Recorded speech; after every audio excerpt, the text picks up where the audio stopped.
Puas juga aku pusing cari order. Lala masuk kat sini. Okay.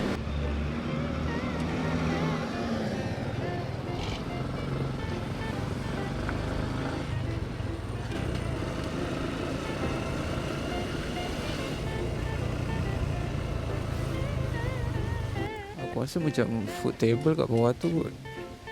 Ini bukti penghantaran aku di sini. Kalau hilang apa-apa, kau ingat aku tak ada bukti ni apa kayu sugi ke apa siap?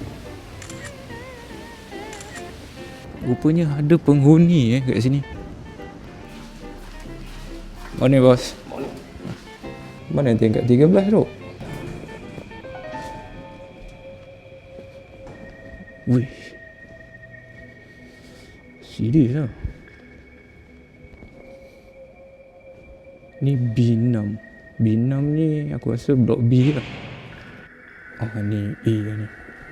Ada lift lagi kat sini.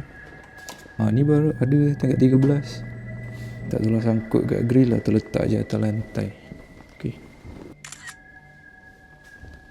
Okay, situ. Ni lift ni ke mana?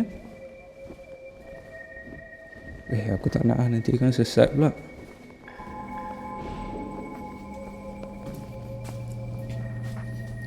Tadi kat tingkat 6.